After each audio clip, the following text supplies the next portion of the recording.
Everybody, welcome to the video. It's Thursday, August 26th, and we have two slates to talk about over on DraftKings today. We have a 3-game early slate and a 9-game main slate tonight. This will be breaking down both in today's video.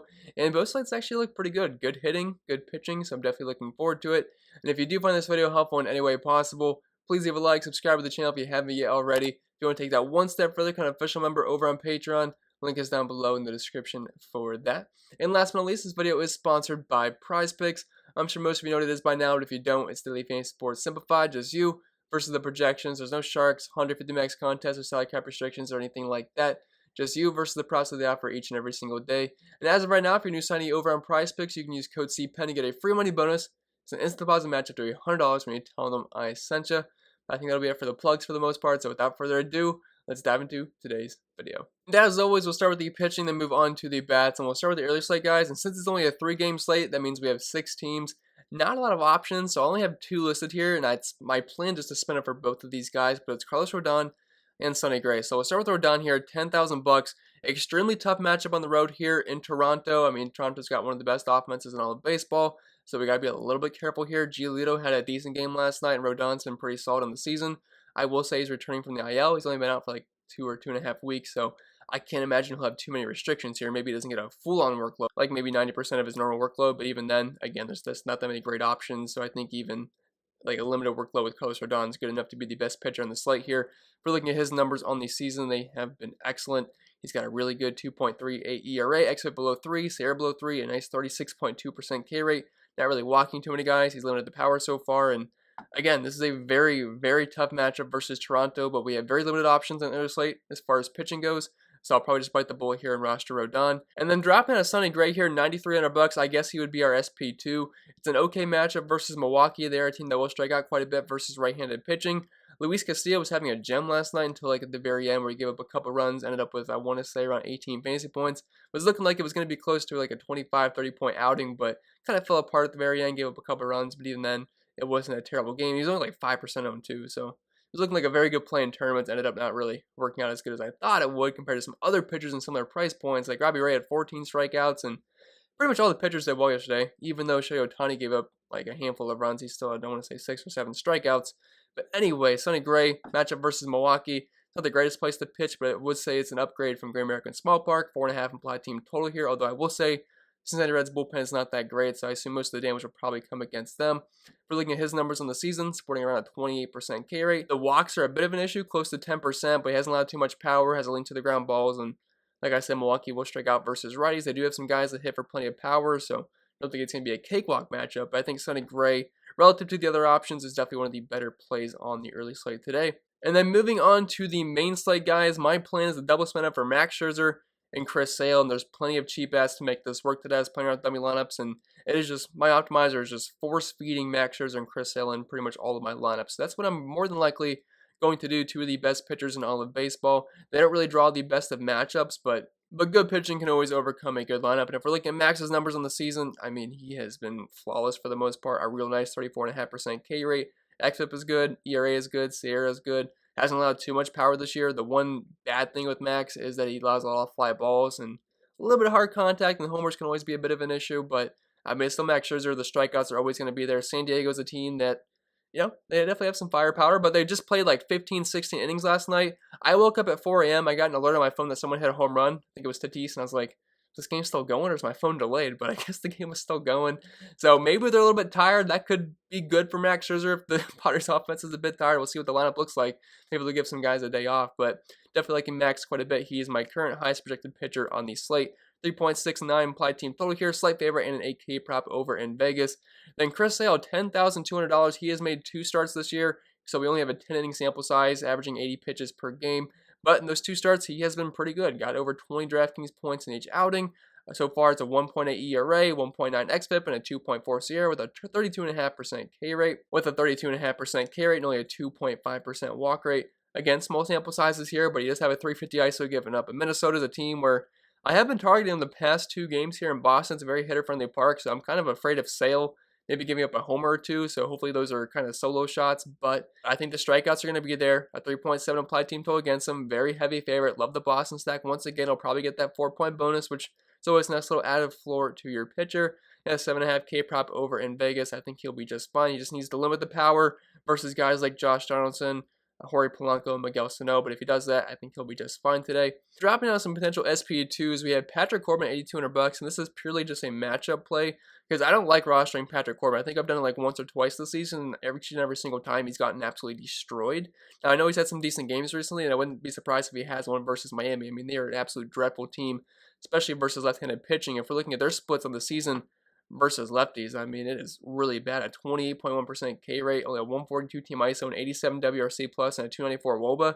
Like, they are just bottom shelf team versus lefties this year. And gotta keep in mind, some of these numbers do include seasons from Starling Marte and Adam Duvall. You take them out of the equation, it gets even worse. Like, their lineup is really, really bad versus lefties. So I think Patrick Corbin, even though he's not a great pitcher, giving up close to 2 homers per 9, close to a 200 ISO, and a K rate below 20% this season with a 5.82 ERA. XFIP and Sierra a little bit better, but still not super encouraging here. But it's a great park to pitch in. 3.7 implied team total against him, 5.5 K prop. If he can go 5-6 innings, 1 or 2 runs given up, like 5 or 6 strikeouts, that'd be a decent day if he can pick up the win at 8,200 bucks. Then if you're looking for a pivot, because I think Corbin will have the ownership just because it's Miami, you say Kikuchi at 7,300 bucks. He got shelled in his last start. I want to say he ended up scoring negative 10 points. I don't mind going back to the well here because he has some decent strikeout upside. In this matchup versus KC, while they don't really strike out too much, it's a team that doesn't really have too much power upside. And I think it's actually a halfway decent spot. 3.7 implied team total against him, really similar to Patrick Corbin. Decently heavy favorite, 61% chance for a win. And he has a 5K prop over in Vegas, and his numbers definitely look a lot better than Patrick Corbin. A 3.6 XFIP, 3.97 Sierra, 25.5% K rate, not really allowing too much power, has a lean to the ground balls. Does give up some homers, close to 2 homers per 9, which is similar to Patrick Corbin, but soft matchup versus the Royals overall, and $1,000 cheaper as well. So I think he's a nice pivot in tournaments there. But as far as pitching goes, I think that'll be pretty much it. So I think we can move right over to today's stacks. Start with some early slate teams here, and we'll start with the LA Angels versus Keegan Aiken on the road in Camden Yards. And the Angels have been raking, and I think that continues here. They get another really good matchup versus Keegan Aiken, a pitcher that has really struggled so far this season. If we're looking at his numbers, he has a close to an 80 ERA, an XFIP above 5, a 211 ISO given up, close to a 400 WOBA, 40% fly ball rate, and allowing 1.7 homers per 9. I know the Angels lineup isn't exactly amazing, but we still have 5.5 implied team total here. The bottom of the order has been raking the past couple days.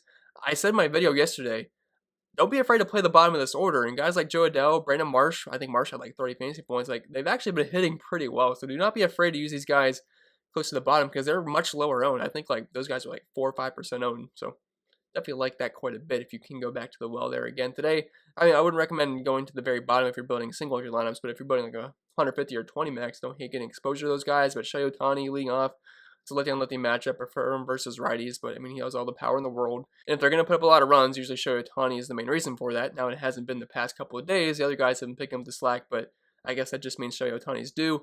David Fletcher's fine, although he's kind of expensive for a guy that doesn't really hit for any power whatsoever, but he's a big contact guy, batting around 300, doesn't really strike out whatsoever.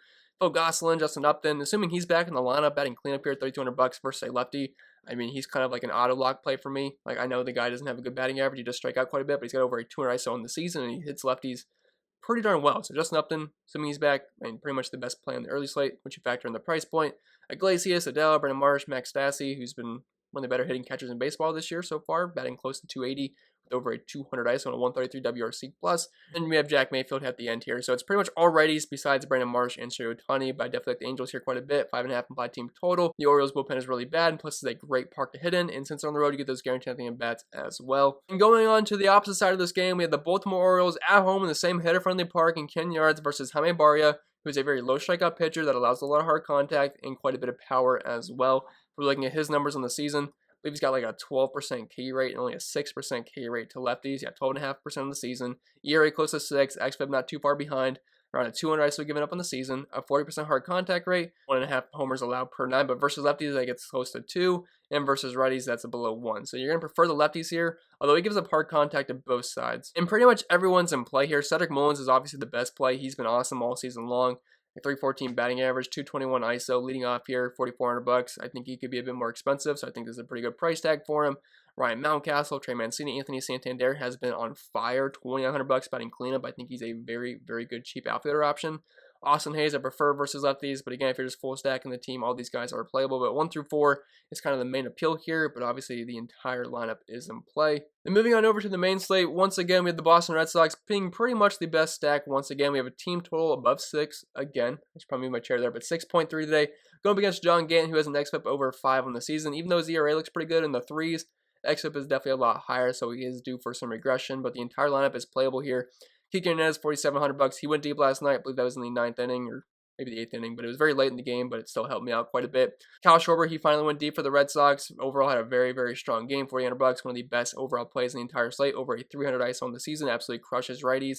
Xander Bogaerts, Rafael Devers, JD Martinez, like the entire lineup is in play here. They're kind of expensive, but if you had to pick one guy in this lineup, it's going to be Kyle Schwarber, but literally everybody's in play. I prefer the lefties, but you can use the righties as well. Kike leading off makes all the sense. I feel pretty confident loading up on the Boston Red Sox once again. It's a very hitter-friendly park. Minnesota's bullpen isn't exactly great, and the pitching staff hasn't been good either. So then dropping down to the Cleveland Indians here, they draw a pretty nice matchup here versus Jordan Lyles. I believe this is like the 3rd day in a row that I'm targeting the Indians, but it's kind of been working out. They scored 7 runs last night. We have a team total north of 5 once again, and Jordan Lyles is not a scary pitcher. He allows a lot of hard contact, doesn't really strike out too many guys.